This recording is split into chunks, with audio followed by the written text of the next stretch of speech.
Bienvenue sur Africa 24 dans cette nouvelle édition de l'Africa Tonight au sommaire de l'actualité. Début ce dimanche 28 mai à Kinshasa des inscriptions sur les listes électorales. Plus de 1000 centres d'inscription ont été mis en place dans la capitale congolaise pour cette opération en vue des élections prévues à la fin de l'année 2017. Et l'organisation terroriste libyenne Ansar al-Sharia annonce sa dissolution dans un communiqué diffusé ce mardi 27 mai. Ansar al-Sharia admet implicitement avoir été affaibli par la guerre contre les forces du maréchal Khalifa Haftar. Le festival international de théâtre se poursuit au Bénin avec notamment Les Intrépides, une mise en scène artistique des danses vaudounes. Les inscriptions sur les listes électorales en République démocratique du Congo ont démarré ce dimanche 28 mai à Kinshasa. La commission électorale prévoit près de 5 millions d'inscrits dans la capitale congolaise, un chiffre important qui viendrait s'ajouter aux 23 millions d'électeurs déjà enregistrés dans d'autres provinces. On écoute André Kibunta Yango, gouverneur de Kinshasa. Je viens de remplir mon devoir civique. C'est une obligation, c'est mon devoir civique. C'est pourquoi je demande à toutes les Kinoises, à tous les Kinois de faire la même chose, qui viennent nombreux. Je suis même content, vous avez même constaté l'engouement. C'est un bon signe que les Kinois viennent nombreux, ils doivent s'enrôler parce qu'ils doivent remplir leur devoir civique également. Et ensuite, c'est la seule carte qui va servir des cartes d'identité. L'État ne va considérer que cette carte à partir du mois d'août dans la ville de Kinshasa. Ensuite, au lieu de vous plaindre, attendre les élections, après les élections, vous vous plaignez pourquoi Kimbut est là. C'est le moment de vous enrôler, comme ça vous allez choisir une autre personne que Kimbuta. Ils doivent comprendre que ça, c'est leur pouvoir qui leur revient. Donc le pouvoir au peuple. Quand les gens disent le pouvoir au peuple, c'est ça. Quand vous vous enrôlez, vous avez cette carte et vous allez voter la personnalité de votre choix. C'est ça. Donc je demande aux Kinois de venir nombreux. Et c'est la seule ville en RDC qui a plus de 10 millions d'habitants, plus de 12 millions. Et nous devons être le premier à avoir enrôlé plus de Congolais dans le fichier national. Et en Libye, Ansar al-Sharia annonce sa dissolution. Formé après la révolution de 2011, le groupe terroriste s'était implanté à l'est et à l'ouest du pays, a fait perpétrer plusieurs attaques, dont celle de septembre 2012 contre le consulat américain de Benghazi. Ansar al-Sharia qui se dit affaibli par la guerre contre l'armée nationale libyenne. Corinne Kamdem. Le groupe djihadiste libyen Ansar al-Sharia a annoncé sa dissolution dans un communiqué publié sur Internet ce samedi 27 mai. Dans ce communiqué, le groupe admet implicitement avoir été affaibli par la guerre contre les forces de l'armée nationale libyenne menée par le général Khalifa Haftar dans l'est du pays.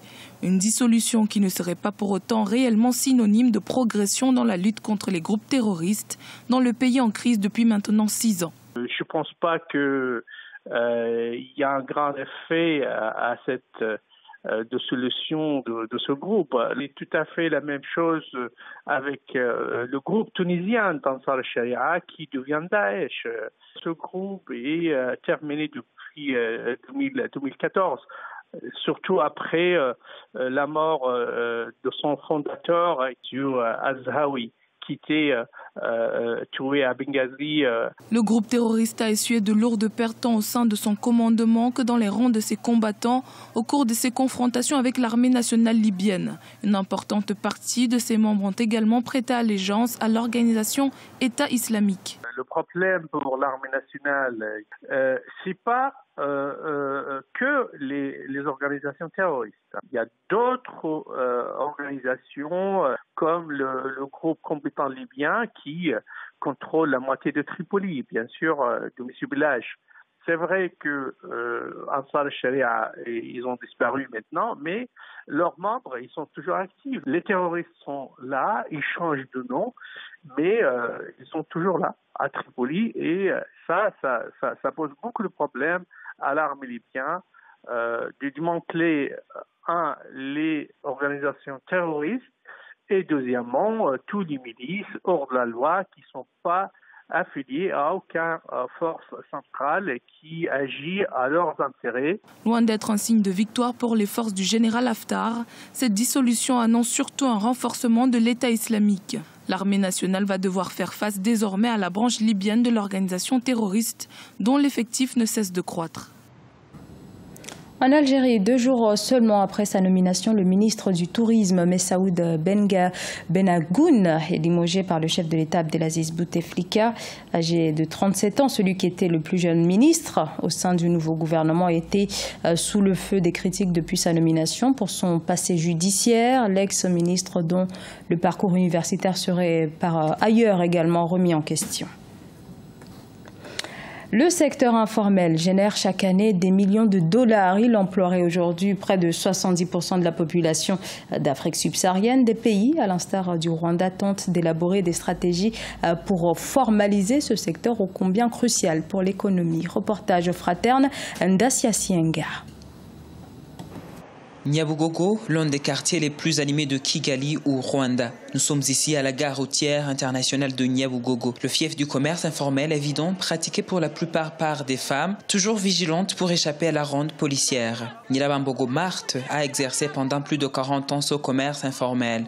Cette femme de 64 ans a bénéficié avec d'autres femmes d'un point de vente fixe grâce au gouvernement rwandais. Les conditions n'ont jamais été faciles dans la rue. Je n'avais pas les moyens de payer une place fixe quelque part dans un marché. Je parvenais difficilement à subvenir aux besoins de ma famille. Maintenant, ça va un peu mieux. Selon un rapport de l'Organisation des Nations Unies pour l'alimentation et l'agriculture publié en mai 2017 à Kigali, le commerce informel dans les pays de la communauté de développement d'Afrique australe occasionne une perte annuelle estimée à 17,6 milliards de dollars américains. This is very significant. So which means if that tout cela est très significatif et ça veut dire que si ce commerce n'est pas reconnu comme il se doit, nos pays perdent beaucoup en matière de développement socio-économique. Si c'est quelque chose qui existe, alors c'est aux politiciens de l'inclure dans leur planning. Include that in the policy decision. La révision des taxes et les procédures administratives aux frontières et la formation des commerçants sont entre autres des recommandations de ce rapport aux gouvernements africains pour pouvoir avancer dans la formalisation du commerce informel transfrontalier. Selon ce rapport, l'Afrique perd 42% de son produit intérieur brut chaque année dans le commerce informel transfrontalier. Au Nigeria, avec la nouvelle législation sur la gouvernance pétrolière entérinée par le comité du Sénat pour le gaz, le secteur pétrolier pourrait attirer plus de 30 milliards de dollars d'investissement selon les prévisions de Bassé Akpa, président de cette institution. Le projet de loi soumis au Parlement vise en effet à rendre le domaine plus transparent. Une nécessité pour le Nigeria qui a perdu plus de 120 milliards de dollars d'investissement ces 8 dernières années en raison de la corruption.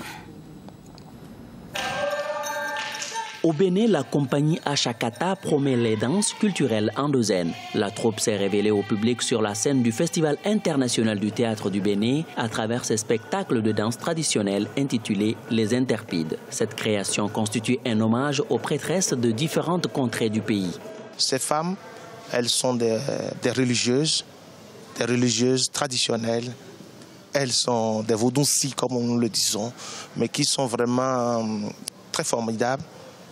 Elles sont formidables, c'est des femmes qui sont à la fois religieuses, mais qui sont encore mères de famille, qui s'occupent avec les petites activités régénératrices de revenus. La compagnie Achakata a effectué 4 ans de travaux artistiques pour produire ce chef-d'œuvre. Sa mise en scène a nécessité le concours d'une vingtaine de jeunes artistes, comédiens et danseurs. Ces jeunes talents révélés au public constituent un vivier d'ambassadeurs des danses traditionnelles.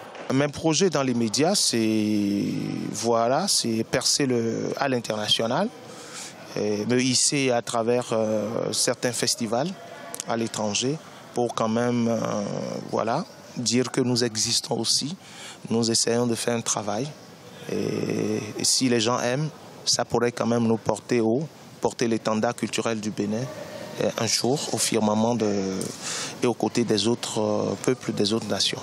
Achakata est une compagnie de danse de Porto Novo, la capitale administrative du Bénin. Elle a été créée en 1998 par l'artiste danseur chorégraphe Jean-Marie Vidienani, un acteur culturel incontournable au Bénin qui entend davantage s'investir dans le 6e art afin de promouvoir les rythmes et danses traditionnelles du Bénin.